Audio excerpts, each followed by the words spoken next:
Welcome to my YouTube channel learning with dignity. My name is Garima. आज हम करेंगे class 8 Hindi NCERT दूरवा का 15वां part फर्श पर। यह एक कविता है और जिसकी कवित्री हैं निर्मला गर्ग।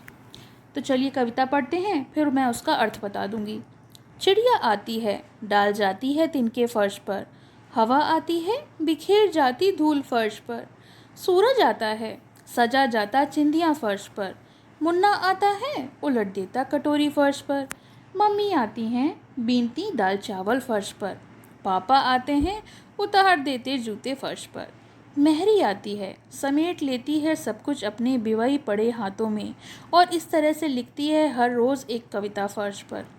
तो यहाँ कावित्री जी कह रही हैं कि हर कोई आता है तो कुछ ना कुछ फर्श पर बिखेर देता है, लेकिन जो मेहरी आती है, जो हमारे यहाँ काम करने वाली आती हैं, जो घर की सफाई करती हैं, वो अपने फटे हुए हाथों में सब कुछ समेट लेती हैं और घर को साफ़ स्वच्छ बना देती हैं।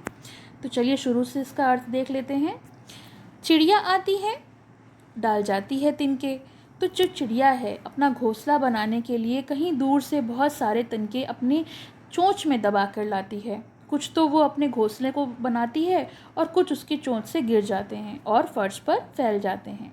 हवा आती है, बिखेर जाती है धूल फर्श पर। अब कहीं से दूर से हवा चलती है और अपने साथ जो धूल लाती है वो फर्श पर बिखेर जाती है।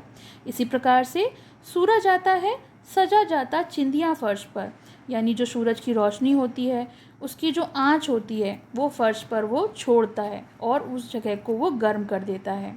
मुन्ना आता है तो उलट देता है कटोरी फर्श पर। तो जो छोटा बच्चा जिसे मुन्ना कहा गया है, उसके हाथ में एक कटोरी है और उसमें कुछ सामान है और वो भी फर्श पर कुछ ना कुछ फैला देता है। जब मम्मी आती हैं तो दाल चावल बीनती हैं। तो जब वो दाल चावल बीनती हैं तो उनमें से जो कंकड़ चुनती हैं वो फर्श पर वो बिखेर देती हैं। इसी प्रकार से जब पापा आते हैं तो जूते उतार देते हैं फर्श पर, जिससे वहाँ की जो ज़मीन है वो गंदी हो जाती है। लेकिन जब घर में मेहरी आती है वो आती है तो जितनी भी हमारे घर में गंदगी होती है उसे वो समेट लेती है। बिवई पड़े हाथों में, यानी जो हाथ फट जाते हैं, काम करते करते चटक जाते हैं, उन्हें हम बिवई पड़े हाथ कहते हैं। और इस तरीके से कवित्री ये कहना चाह रही हैं कि हर कोई तो आकर चीज़ों को फैलाता है, मगर जो मेहरी को साफ और स्वच्छ बनाती है। तो ये तो कविता का अर्थ हो गया। चलिए इसके शब्दार्थ देख लेते हैं। चिंदियाँ छोटे छोटे टुकड़े, धूप के छोटे छोटे चकत्ते, यानी जो धूप इधर से उधर घूमती है तो जो हमारे फर्श पे चकत्ते पड़ जाते हैं उसको बोलते हैं। बीनना होता है चुनना। मेहरी होती है काम करने वाली या घरेलू सहायिका। बिवाई होती है हाथ पैर के चमड़े का फटना, यानी जब हाथ पैर हमारे फट जाते हैं तो उसे हम कहते हैं बिवाई पड़ गई। अब है पाठ से। कविता में फर्श पर कौन कौन और क्या क्या करते हैं? तो उत्तर है, फर्श पर चिड़िया तिनके बिखेर देती है, हवा धूल बिखेर देती है, सूरज धूप बिखेरता है और मुन्ना दूध की कटोरी उलट देता है, मम्मी दाल चावल बीनती है और दाने बिखेर देती हैं, पापा जूते उतार कर इधर उधर फैला देते हैं। प्रश्न 2, फर्श पर सभी के द्वारा कुछ ना कुछ काम करने की बात कविता में हुई है, मगर मेहरी के काम को ही कविता में लिखना क्यों कहा गया है? तो उत्तर है, मेहरी के काम को ही कविता लिखना कहा गया है क्योंकि वह झाड़ू लगाती है, फिर पोछा लगाती है और पोछा लगाते समय कुछ लाइनें छोड़ देती है। इसी को कविता कहा गया है। तुम्हारी बात। तुम अगर मुन्ना की जगह रहो तो क्या करोगे और क्यों? तो ये प्रश्न आप खुद से आप उत्तर दे सकते हैं। वैसे मेरे हिसाब से अगर हम मुन्ना की जगह होंगे तो ऐसा कुछ करेंगे क्योंकि वह छोटा बच्चा है और सबसे नादानी हो ही जाती है। प्रश्न 2, मम्मी और मेहरी के काम में तुम्हें जो समानता और असमानता नज़र आती है उसे अपने ढंग से बताओ। तो उत्तर, मम्मी और मेहरी दोनों साफ़ सफाई करती हैं, खाना भी बनाती हैं, कपड़े भी धोती हैं, बर्तन भी धोती हैं, मगर मम्मी जो खाना बनाती है वह स्वादिष्ट होता है और मेहरी जो खाना बनाती है वो माँ के हाथों जैसा नहीं होता।